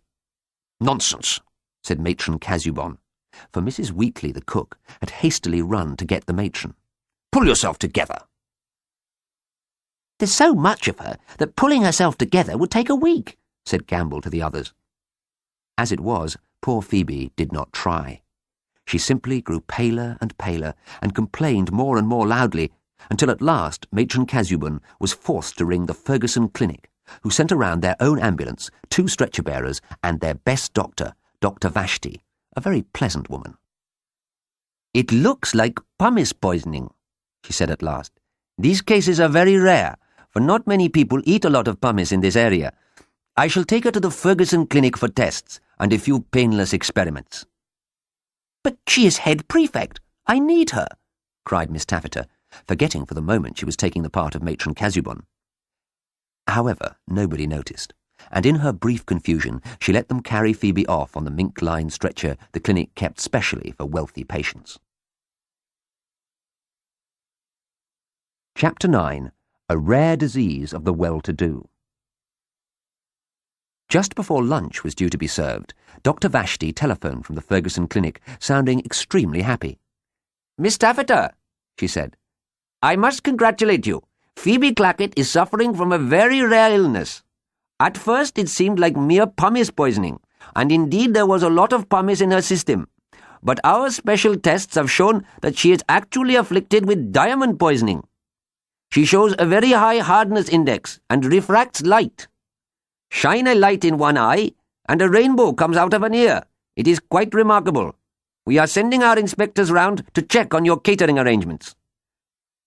"Oh, very well," said Miss Taffeta, making an impatient note to fill the larder from her own larder and deep freeze with turkey, sucking pig, pineapples, oranges, and chocolate mousse. "But do bear in mind, Doctor, that this is an establishment specially intended for daughters of the rich. They expect nothing but the best, and that is what we try to provide." "You may have been overdoing it," Dr. Vashti replied. "Our inspectors are due to examine a large volcanic custard in your area, and they will call in on your school on the way home." "Bainbridge," hissed Miss Taffeta as she slammed down the receiver. "That farmer along the road has a fortune in diamonds hidden in his custard. I must marry him at once and get possession of the entire property. You shall be our best man." "All right," said Bainbridge, who had been best man at many of her previous marriages. He didn't mind being best man, but he couldn't help sighing and wishing for simpler times. Given the choice, he much preferred being a dancing gorilla. At that very moment in the science room, Faustine looked at Sibella and Gamble in utter amazement. Before her were the stones collected from the breakfast and lunch plates, 70 lumps of pumice, 50 lumps of blue clay, all inscribed with teeth marks, as well as 120 walnut-sized stones which seemed to interest Faustine particularly. "They're diamonds," she exclaimed. 52 blue-white diamonds, 38 ice-white, 22 silver cape, and 8 blue ones. She had an old jeweller's glass of her father's screwed in one eye. "And all found in our custard." "I thought it was rich custard," Gamble said with a giggle. "Let's put on our togs this evening, go out to the pool, and see if we can find any more. It's time we had some fun around here, and diamonds promise fun of the highest standard." Chapter 10. Tancred has further fears for Fendleton. Meanwhile, Fendleton sat staring at the telephone. Dust gathered on the covers of his philosophy books. "Suppose she doesn't ring again," he exclaimed. "She came out of nowhere and vanished back into it. She left no address." He gazed hungrily at the telephone, which obligingly rang at that exact moment. Fendleton seized it as a starving man might grasp at a proffered banana. "My darling," said a husky voice, "you have been much on my mind. I shall come to visit you again at midnight. And how is the custard surviving the warm weather?" Very well, thank you," babbled Fendleton. "It's standing up to it very well." When he put the receiver down, he smiled radiantly at Tancred. "Oh, joy!" he cried. "She loves me." "Big deal," said Tancred. "Remember what happened last time?" "Don't mention that occasion in the same breath," exclaimed Fendleton, shuddering. "This is the first time I have ever really and truly been in love. The rest were mere boyish infatuations. Now I'll put some more parsnip champagne on ice, and then I'll gather some flowers." Off he went, singing and skipping. Tancred took the champagne out of the refrigerator when he wasn't looking, carried it out, and poured it into the custard, which immediately began to respond to the rare old vintage by bubbling in a particularly threatening way. Great yellow bubbles swelled deep in the custard, and rising to the surface broke with sullen plops. The whole surface of the custard began to seethe. Tancred stared at it uneasily for several minutes, before going to fill the empty bottles with harmless ginger beer, put the corks in once more, and even wired them down again, and covered them with the original gold paper. "If Fendleton really loves her, and she loves him, I mustn't stand in their way," he said reasonably enough. "But how can I make sure? Suppose she is some vampire or adventuress? Well, at least he isn't likely to get married and make a will in her favour." For strangely enough, though Fendleton fell in love with atrocious ease, and had once been engaged to 5 women at the same time, the mere mention of matrimony terrified him and caused him to fall out of love immediately. The day passed slowly, with Fendleton singing and skipping around. Tancred sat moodily reading the Poultry and Sugar Beet Farmer's Press, which had just been delivered. An item of gossip under the heading Social Chit-Chat caught his eye.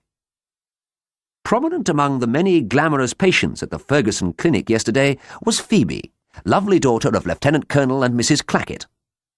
Mrs. Clackett was one of the Miss Gummages prior to her marriage. Close secrecy surrounds Phoebe's hospitalization, but a little bird tells me that her complaint is one available only to the upper classes. Phoebe is head prefect at Forest Glades School for Girls. Tancred stared at this item. Forest Glades, he murmured to himself. If I could get in there for a night, I could find out more about Uncle Fendleton's midnight visitor. He thought about this deeply for some time. Chapter 11. A new head prefect for Forest Glades School for Girls. The sound of suggestive cabaret songs filled the air as Miss Taffeta, in her capacity as Madame Lesage, corrected French translation.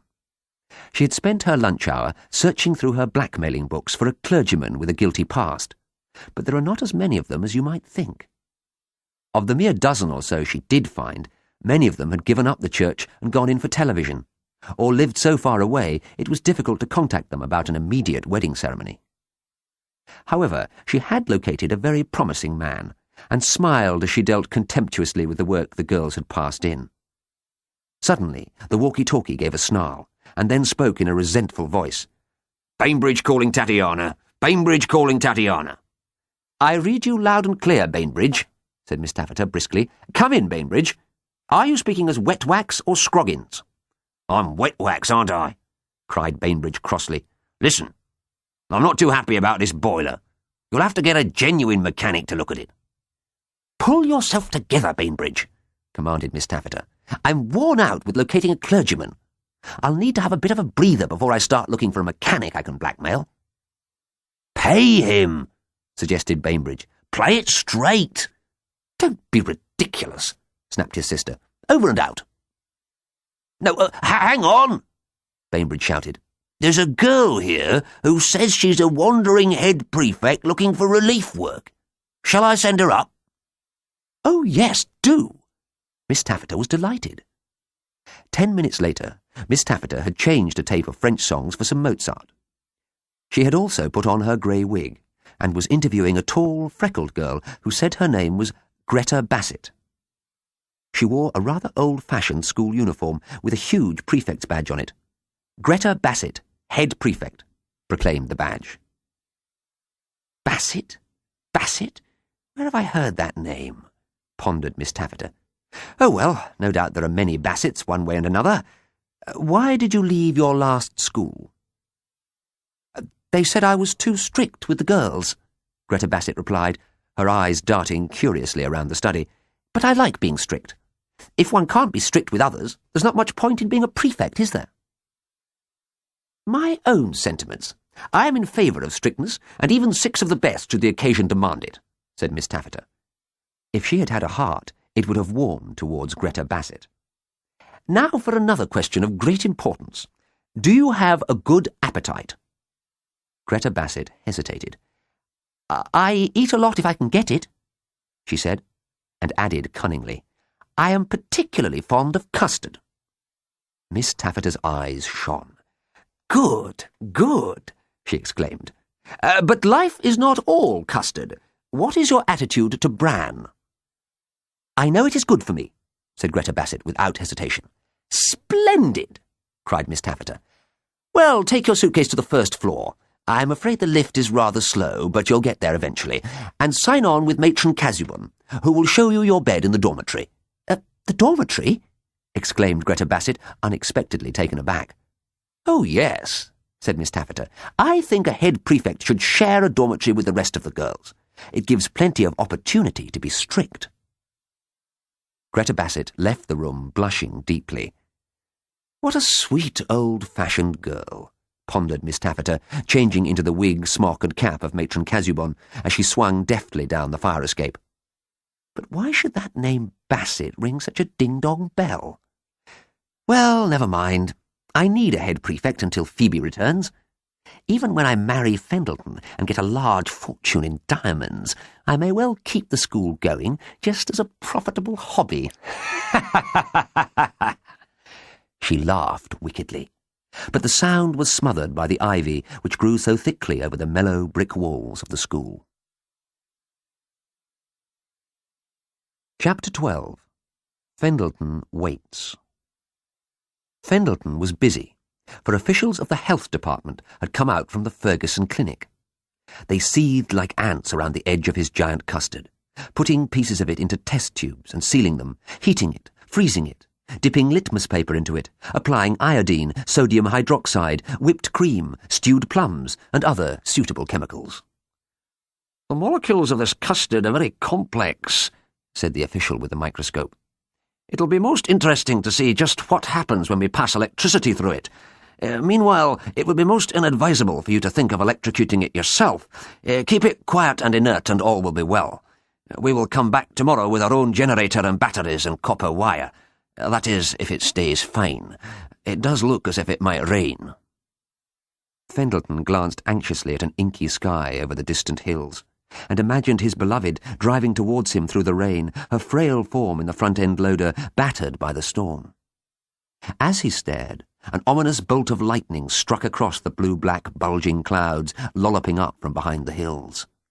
Fendleton groaned softly, and for a moment it seemed to him that the custard quivered with sympathy and apprehension.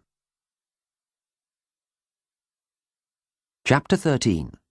Up and down the fire escapes at Forest Glades. Night fell. A mottled, cloudy night of occasional stars and frequent clouds.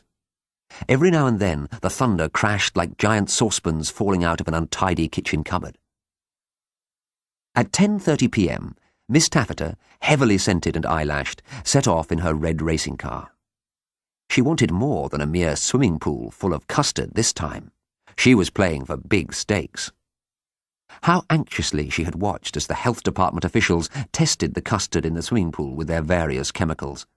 But they had not been interested in the lumps, only in the custard itself. Luck was with her. However, as she passed the boiler room, she heard a thumping noise, as if a prisoner bound and gagged inside it was trying desperately to break his way out by hitting the door with his feet. She immediately stopped her car and took out her walkie-talkie. "Tatiana calling Bainbridge! Tatiana calling Bainbridge! Come in, Bainbridge!" And then, when Bainbridge did come in, she shouted rudely, "Bainbridge, get off your fat bottom and come here at once. The boiler's playing up again. Fix it, and meet me in an hour and a half at the farm down the road. I'll need you to be my best man, and my witness too. I'm just off to pick up the clergyman." Then she accelerated furiously and drove off in a shower of dust and gravel. Bainbridge sighed. He had just put on his gorilla suit. The curious thing was that as a man he was nothing much to look at, but as a gorilla he was magnificent. He couldn't resist going down to the boiler room wearing his suit, for it was warm and cosy, and the night looked particularly threatening. As the racing car left the school grounds, Sabella, Gamble, and Faustine, who had been keeping watch from the dormitory window, climbed down one of the many fire escapes. They were careful not to attract the attention of the new head prefect at the other end of the dormitory. It was not difficult to do this, as the head prefect had put her head into the pillowcase and then covered herself with the bedquilt. She seemed remarkably shy for a head prefect. The girls climbed in at the window of the science room, where Faustine collected assorted batteries, chemicals, microscopes, coils of copper wire, and all the equipment necessary for testing lumpy custard. Then they made off to the swimming pool, Sabella still languid, Gamble making jokes and giggling at them, and Faustine looking keen and clever. Shortly after they had vanished, the new head prefect took her head out of the pillowcase and looked around furtively.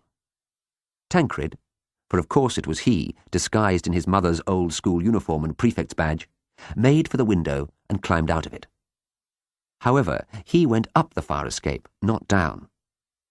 Once, glancing into the school grounds below him, he got a nasty shock, for he thought he saw a large gorilla wandering by with a toolkit in one paw.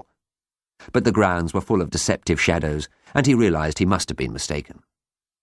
"Don't let your imagination run away with you," he told himself, as he climbed through the window of Miss Taffeta's boudoir, with all the determination of a boy anxious to save a well-loved uncle from the effects of a serious weakness over which he had no control. Chapter 14.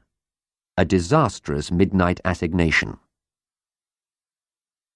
At about 5 minutes to midnight, Fendleton heard the spin of wheels and hastened out to greet Miss Taffeta.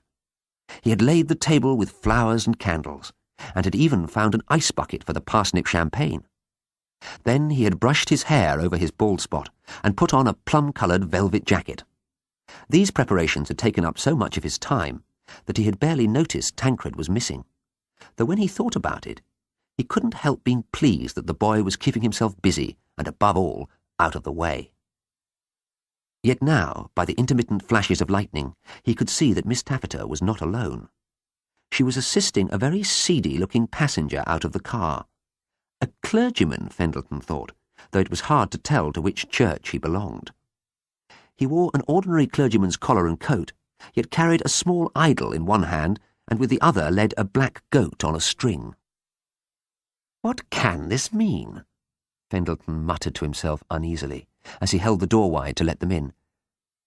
"My darling!" he cried tenderly. "My little custard king," she answered, wrapping him in an embrace so scorching that the lapels of his velvet jacket began to smoke slightly. The hours of our separation have crept by like drowsy snails. Let us never part again. Look, I have brought a clergyman, the Reverend Cecil Scowbottom. And as soon as my brother gets here, which he had better do soon or I'll cut his ears off, we can be united in holy matrimony." The goat began to eat one of the sofa cushions, and Miss Taffeta fluttered her eyelashes at Fendleton so very vigorously that all the petals on the rose in his buttonhole blew away. Fendleton did not flutter back. Within 2 seconds flat he had fallen out of love. His infatuation for Miss Taffeta was utterly over and done with. "Marriage?" he said in a desperate voice. "But I must have time to think this over." "Do not trifle with my affections," she cried in steely tones. No, nothing is further from my thoughts," Fendleton said with increasing alarm. "But I cannot allow you to sacrifice yourself like this. It is nothing but a girlish infatuation. Go your way, fancy-free, and I will try to recover from a broken heart." "Take all the time you want," said Miss Taffeta sweetly, "provided you make up your mind by the time my brother Bainbridge gets here. Think carefully, for it is a big decision." With these words, she produced a gun, her Colt Peacemaker, and pointed it at him. "I will do all I can to help you make up your mind." The rain roared down, and the goat began nibbling another cushion. At this moment, the custard became convulsed and writhed luminously. It had been struck by lightning. Chapter 15. Up in the Boudoir. Up in Miss Taffeta's boudoir, Tancred drew a deep breath. There were many cupboards and a big desk, unusual in a room draped with pink silk lit by fringed lampshades. He was sure he would find clues to her true nature in this private room. Opening the wardrobe door, he leapt back with a yell of terror, for it seemed to be filled with hanged women. 6 suspended figures moved as the door opened. Tancred felt as if a finger of ice were running up and down his spine. A moment later, he saw that what he had taken for figures were nothing more than a set of wigs with matching clothes suspended beneath them. He recognized the cap and uniform and wig belonging to Matron Casubon, and the severe geometrical suit belonging to Mrs. Function, the maths teacher. "Aha!" he said triumphantly. "I'm on the right track." A search of the bookcase showed that what appeared to be a volume of Shakespeare's plays was actually a box containing fine whisky, and that the novels of Sir Walter Scott, handsomely bound in green and gold, were back copies of the blackmailer's diary and account book, going back over the past 10 years.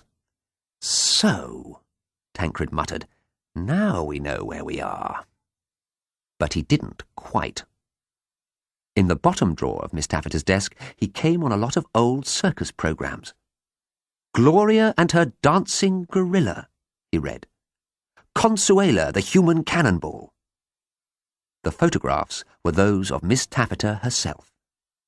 He couldn't help admiring her, but it was plain she was not a woman who would make his Uncle Fendleton a restful wife.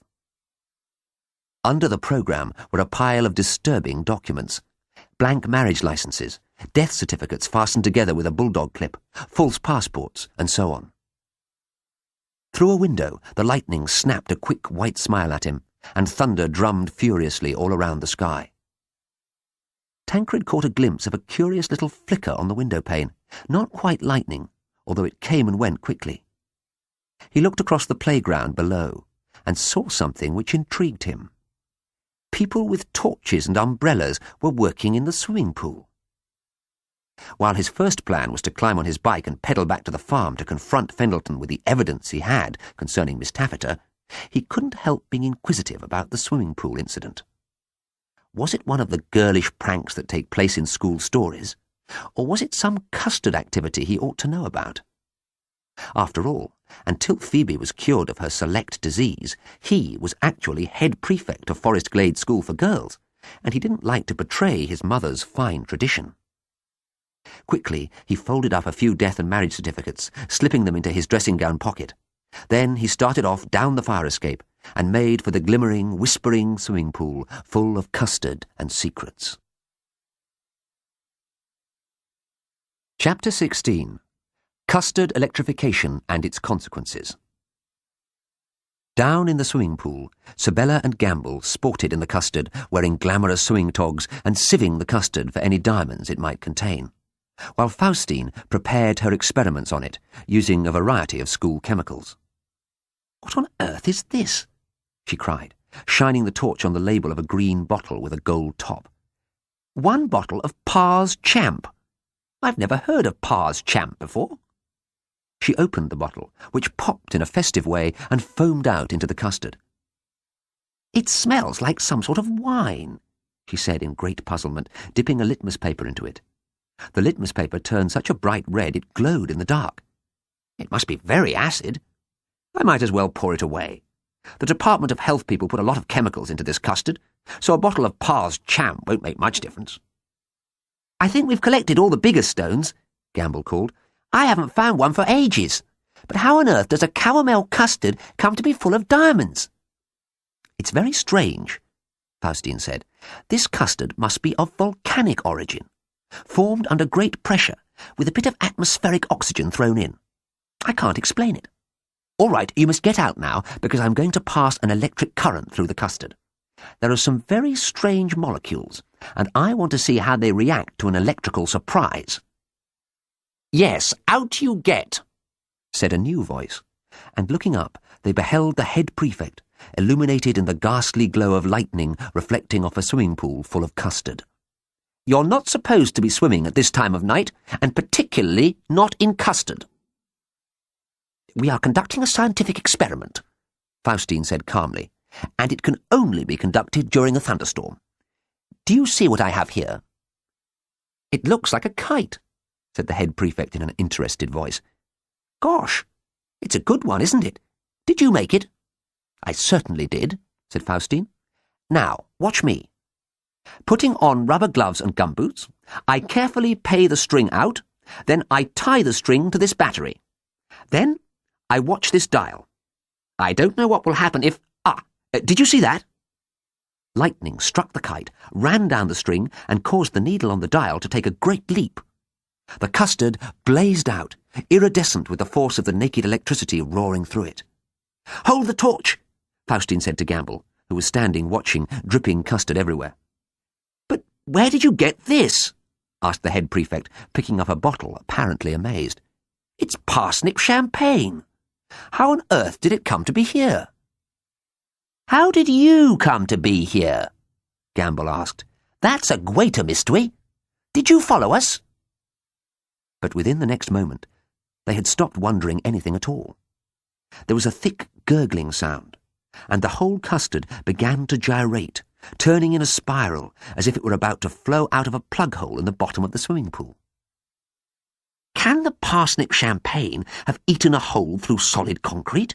speculated Faustine in some excitement. But the words ended in a gasp, as the custard suddenly flowed to one end of the swimming pool, and then reared up like a cross between a cobra and a jellyfish, not a pretty sight late on a stormy night. The next moment it formed itself an arm and struck a blow at the swimming pool fence, then somehow sucked itself up and over and out, flooding towards the gate in a yellow, blobbly fashion. "Follow it!" hissed Faustine.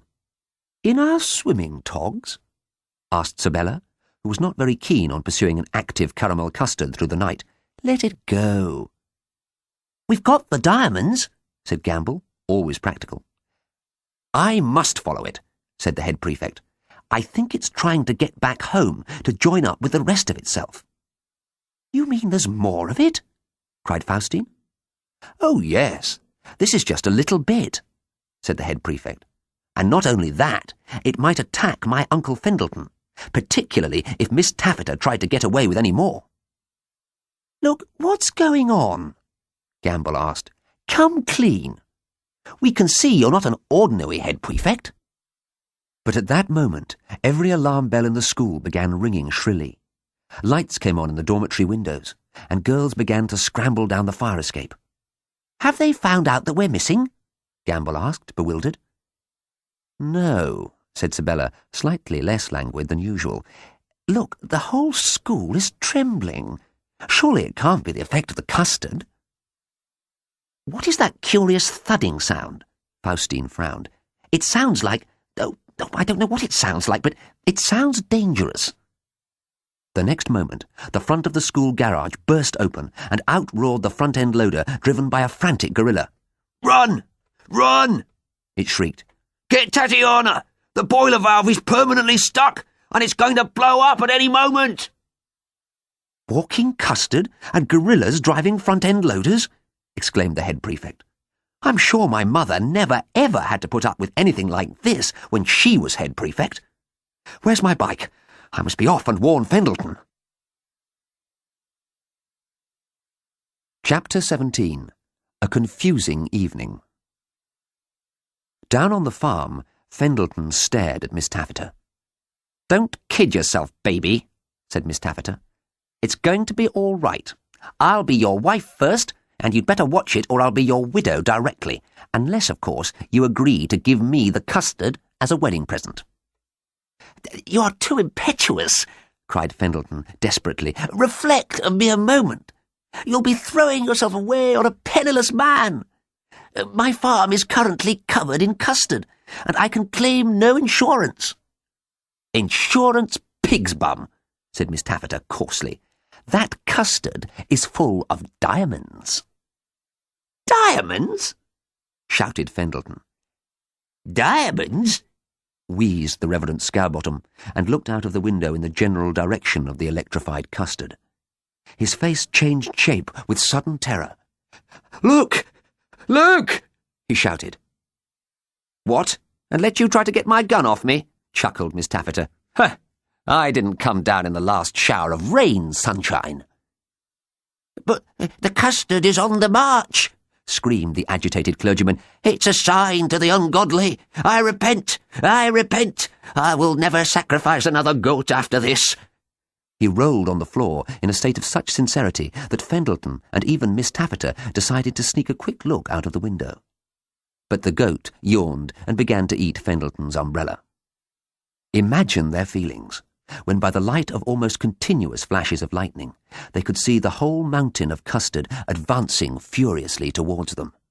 Freckled with pumice and bubbling all over, it actually managed to sparkle a little too, whenever the lightning picked out a diamond embedded in it. There was something about its vile, oozing approach that would have struck terror into the sternest heart, and should have caused a weak woman to falter.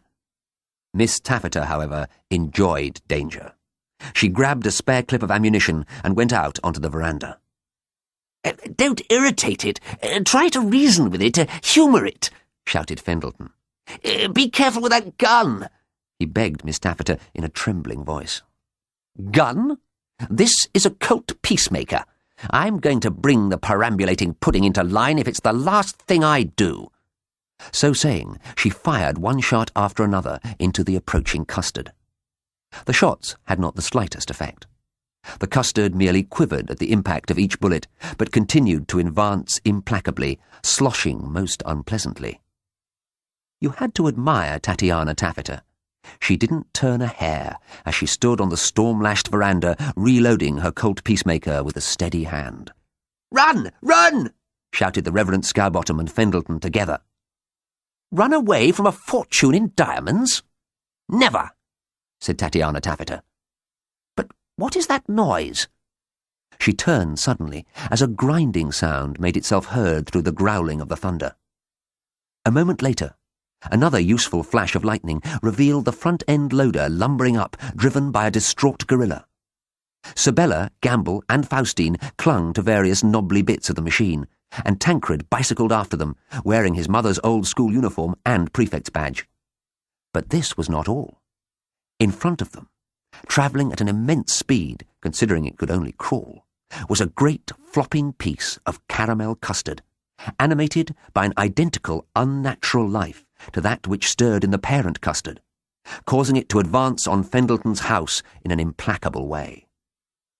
As they stared, the smaller custard flung itself against the larger one, which immediately came to a standstill. The thunder roared, but in a more distant voice. The storm was retreating. The two custards slowly flowed back together again, then began to move towards the house once more. But now Tancred showed himself in a courageous light. He leapt from his bike and flung himself between the custard and the cottage. "Back!" he shouted. "Back!" To everyone's amazement, the custard hesitated, and then, as Tancred gesticulated and danced, actually retreated a foot or two. "Tancred, don't take any unnecessary risks," shouted Fendleton, though it was rather late for this good advice. "Tatiana! The school boiler is about to blow up!" cried the gorilla. But even Miss Taffeta was too fascinated by Tancred and the custard to take much notice at first. It began to retreat towards the field of sugar beet and the volcanic crater in the middle of them. "What a head prefect!" Miss Taffeta sighed. "I could have done much with her." "It's a miracle, a blessed miracle," cried the Reverend Scarbottom. "The swimming pool custard came alive, and we followed it here," Sibella explained to Fendleton. "But why is it doing what he tells it to do?" "Nature is full of mysteries. We must not seek to know them all," said Fendleton, who didn't have the slightest idea. "What nonsense," Faustine muttered. "I wish to know every single one of them." Tancred, meanwhile, had guided the custard to the crater in the middle of the sugar beet field, and appeared to be talking to it very earnestly, pointing at the crater as he did so.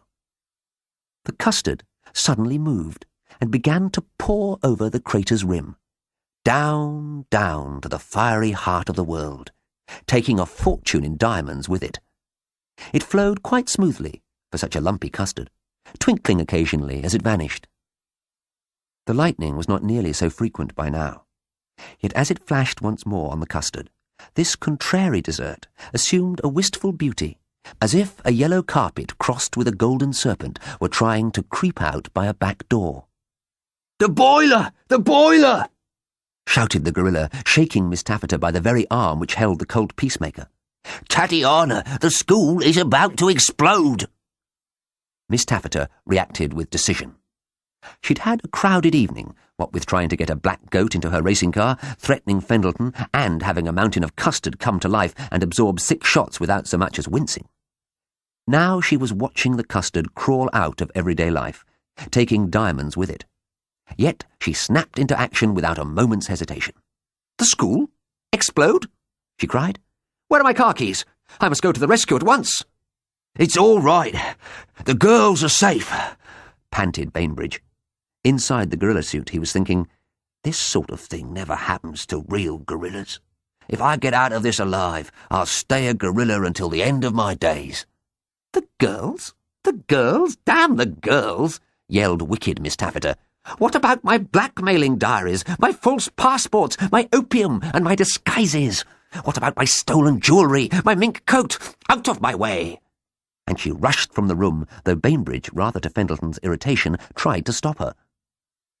A moment later, her red racing car screamed out of the farmyard back towards the school, going faster than it had any right to.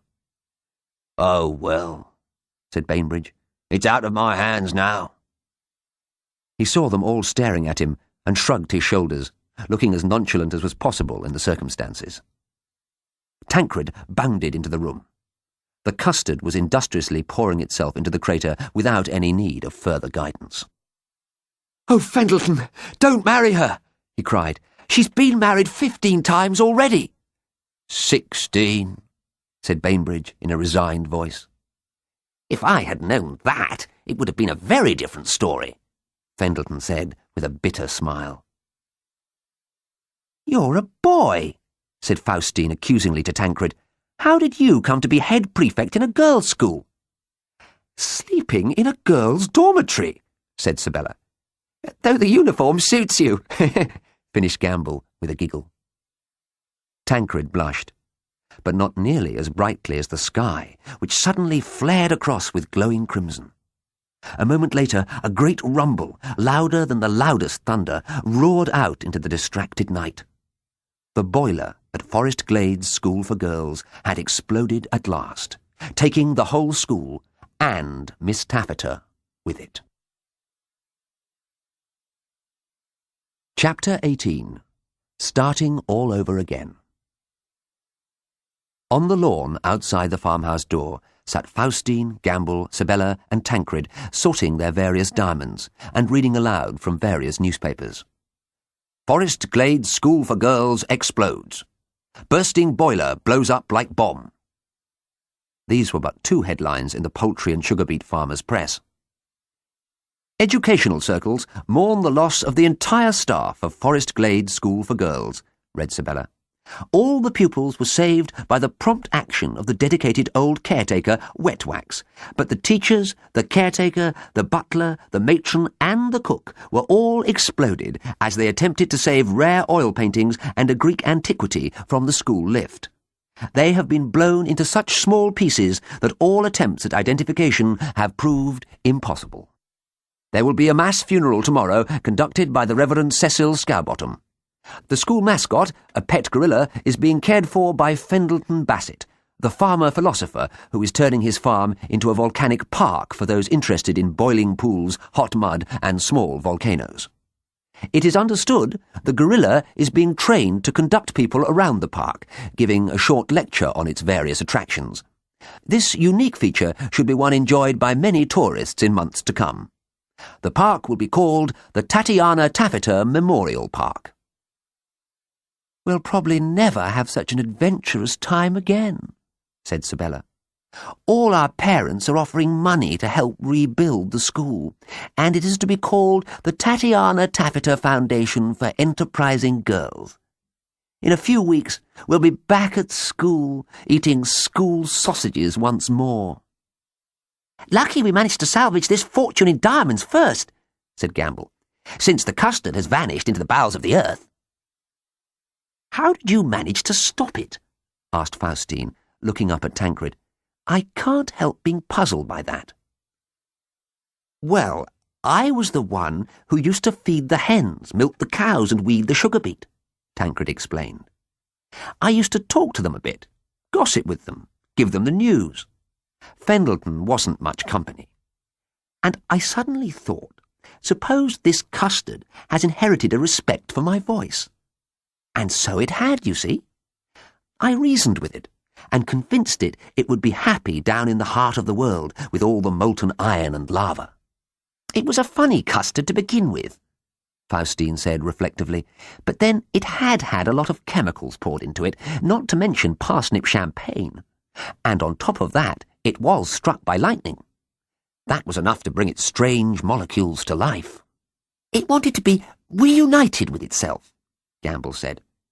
"Lucky for Phoebe Clackett that she had digested all the custard she'd eaten, or who knows what might have happened." "Tancred!" shouted Fendleton from inside the farmhouse. "Tancred, I must warn you," he said when Tancred came in. "You are sitting on the lawn with 3 girls. You are playing with fire. Let an older and wiser man warn you, Tancred." "It's hard to say which I like best," Tancred said in a dreamy voice. "Sabella has such beautiful long hair, and I like Gamble's giggle. But then Faustine has a lovely smile and a microscope."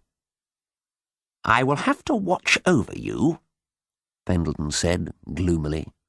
"You come from an unreliable family. Take these nutritious scraps out to the goat, and these sandwiches to the gorilla. He's in the front room watching television." Out on the lawn, the girls, jewellers' glasses screwed into their eyes, went on grading the diamonds in the great pile salvaged from the swimming pool on that memorable night. Everyone looked as if they might live happily ever after. Meanwhile, in a forest several miles distant, Miss Taffeta woke up safe and sound on a bed of leaves. She was battered, bruised, and penniless, for her entire fortune had been wiped out by the explosion, but she was not downhearted. Being blown up by an exploding school boiler was nothing to a woman who had spent many fruitful hours being fired out of a cannon. "I will return," she muttered, wicked as ever. "They haven't heard the last of me. I'll find new jewels to steal, new clergymen to blackmail. I'll ride on more front-end loaders, make more men fall in love with me, set out on midnight businesses again, wearing perfume and false eyelashes. Things were getting too easy to be interesting anyway. Now the fun has come back into life. But she did not move right away.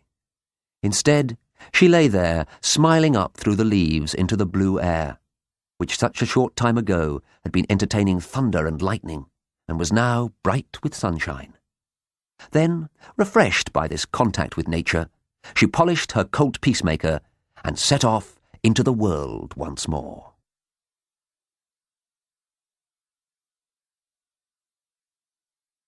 That was The Birthday Burglar and A Very Wicked Headmistress by Margaret Mahy. Read by Richard Mitchley.